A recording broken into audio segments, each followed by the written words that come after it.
Assalamualaikum warahmatullahi wabarakatuh. Selamat pagi, salam sehat dan bahagia selalu.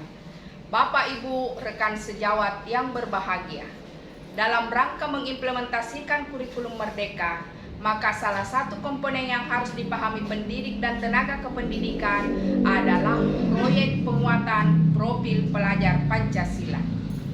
Oleh karena itu, melalui video ini, saya Risnawati Majid, Kepala UPT SPF SD Impres Macini Baru Makassar, Provinsi Sulawesi Selatan, menguraikan strategi dalam mengimplementasikan proyek penguatan profil pelajar Pancasila. Secara garis besar, dalam mengimplementasikan proyek penguatan pelajar Pancasila, minimal ada 6 langkah yang harus dilaksanakan, di antaranya: 1. Memahami proyek penguatan profil pelajar Pancasila. 2. Menyiapkan ekosistem sekolah. 3. Mendesain proyek penguatan profil pelajar Pancasila. Yang keempat, mengelola proyek. 5. Mendokumentasikan dan melaporkan hasil proyek. Keenam, evaluasi dan tindak lanjut. Bapak Ibu rekan sejawat yang berbahagia, keenam langkah yang telah dijelaskan akan diuraikan secara terperinci berikut ini. 1. Memahami proyek penguatan profil pelajar Pancasila yang mencakup apa itu proyek penguatan profil pelajar Pancasila, apa perlu untuk dilaksanakan, bagaimana gambaran pelaksanaannya, prinsip dan manfaatnya. Bapak Ibu rekan sejawat, proyek penguatan profil pelajar Pancasila merupakan proyek lintas disiplin ilmu yang kontekstual dan berbasis pada kebutuhan masyarakat atau permasalahan di lingkungan satuan pendidikan. Hal tersebut perlu dilaksanakan agar peserta didik tidak hanya memiliki pengetahuan, tetapi juga dapat mengalaminya sendiri dan mendorong peserta didik menjadi pelajar sepanjang hayat yang kompeten, berkarakter, berperilaku sesuai dengan nilai-nilai Pancasila. Adapun gambaran pelaksanaannya dilakukan secara fleksibel dari segi muatan, kegiatan, dan waktu pelaksanaan. Proyek penguatan profil pelajar Pancasila dirancang terpisah dari intrakurikuler. Tujuan, muatan, dan kegiatan pembelajaran proyek tidak harus dikaitkan dengan tujuan dan materi pelajaran intrakurikuler.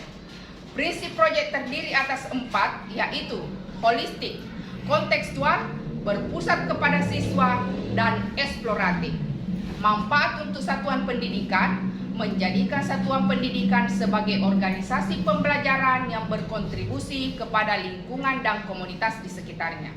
Manfaat yang kedua untuk pendidik, yaitu mengembangkan kompetensi sebagai pendidik yang terbuka untuk berkolaborasi dengan pendidik dari mata pelajaran lain untuk memperkaya hasil pembelajaran. Dan manfaat yang ketiga yaitu untuk peserta didik, memberikan ruang dan waktu untuk peserta didik mengembangkan kompetensi dan memperkuat karakter profil pelajar Pancasila. Langkah kedua yaitu menyiapkan ekosistem sekolah dengan membangun budaya satuan pendidikan yang mendukung penerapan proyek penguatan profil pelajar Pancasila melalui berpikiran terbuka, senang mempelajari hal baru, dan kolaboratif, di mana peran peserta didik sebagai subjek pembelajaran, pendidik berperan sebagai fasilitator pembelajaran, dan lingkungan satuan pendidikan berperan sebagai pendukung terselenggaranya kegiatan yang diharapkan dalam pelaksanaan penguatan profil pelajar Pancasila. Bapak Ibu rekan sejawat, langkah ketiga dalam mengimplementasikan proyek pelajar Pancasila adalah mendesain proyek, di mana kegiatan ini dianggap sangat penting untuk kita pahami. Kegiatan diawali dengan kegiatan rapat bersama stakeholder sekolah untuk menentukan: 1. Tim fasilitasi proyek. 2. Kesiapan sekolah, apakah dalam tahap awal, berkembang, atau lanjutan. Yang ketiga, menentukan tema, topik, dimensi, elemen, dan sub-elemen yang sesuai kondisi sekolah. Dalam rapat itu juga disepakati alokasi proyek dan jadwal pelaksanaan, apakah dilaksanakan setiap hari, 1 hari dalam seminggu, ataukah 1 bulan secara berturut-turut, disusun berdasarkan alokasi waktu yang telah ditetapkan pemerintah sekitar 20% dari jadwal kegiatan intrakurikuler dalam setahun. Bapak, Ibu, rekan yang berbahagia, langkah selanjutnya dalam mendesain proyek yaitu merancang modul yang diawali dengan kegiatan asesmen diagnostik tentang materi proyek yang telah disepakati. Adapun komponen model proyek tersebut, yang pertama yaitu profil modul yang terdiri dari penulis, tema dan topik atau judul modul, fase atau jenjang sasaran, durasi kegiatan. Kemudian komponen kedua adalah tujuan yang terdiri dari pemetaan dimensi, elemen, sub-elemen profil pelajar Pancasila yang menjadi tujuan proyek, profil dan target pencapaian di akhir fase. Rubrik pencapaian berisi rumusan kompetensi yang sesuai dengan fase peserta didik. Kemudian komponen yang ketiga adalah aktivitas yang terdiri dari alur aktivitas proyek profil secara umum, penjelasan detail tahapan kegiatan dan asesmennya. Kemudian komponen keempat adalah asesmen, di mana asesmen itu adalah instrumen pengelolaan hasil asesmen untuk menyimpulkan hasil capaian proyek profil. Bapak, Ibu, rekan sejawat, langkah keempat dalam mengimplementasikan proyek adalah mengelola proyek. Mengawali kegiatan proyek yang bertujuan membuat peserta didik terlibat dalam kegiatan belajar sejak awal menggunakan strategi mulai dari pertanyaan pemantik dan memulai dengan permasalahan autentik melalui pengamatan. Yang kedua, mengoptimalkan pelaksanaan profil penguatan profil pelajar Pancasila dengan tujuan membantu peserta didik terlibat secara optimal sepanjang kegiatan profil berlangsung. Menggunakan strategi mendorong keterlibatan belajar peserta didik dan evaluasi berkala dan adaptasi proyek profil sesuai konteks.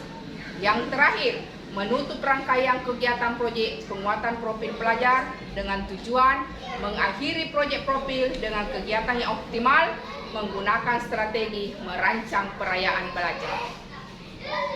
Langkah selanjutnya dalam mengimplementasikan proyek adalah langkah yang kelima, yaitu mendokumentasikan dan melaporkan hasil proyek, di mana kegiatan dalam hal ini diawali dengan yang pertama, mengoleksi dan mengolah hasil asesmen, yaitu mendokumentasikan kegiatan proyek melalui jurnal pendidik, portofolio peserta didik, rubrik, dan lain-lain.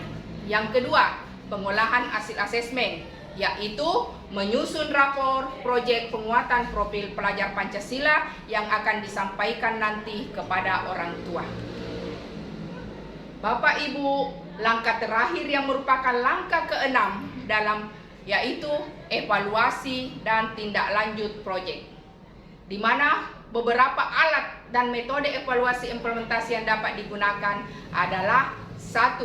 Refleksi awal, tengah, akhir dengan mengisi lembar refleksi. Refleksi dan diskusi 2 arah. Selanjutnya, refleksi melalui observasi dan pengalaman. Kemudian, refleksi menggunakan rubrik. Dan yang terakhir, bisa dilakukan laporan perkembangan peserta didik.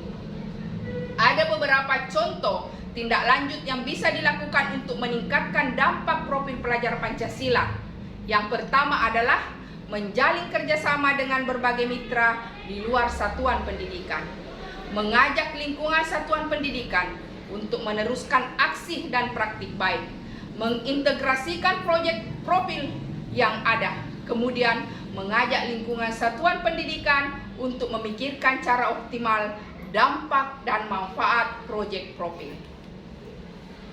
Demikian apa yang bisa saya sampaikan. Semoga bermanfaat buat kita semua, terutama rekan-rekan sejawat yang berbahagia. Terima kasih. Wassalamualaikum warahmatullahi wabarakatuh.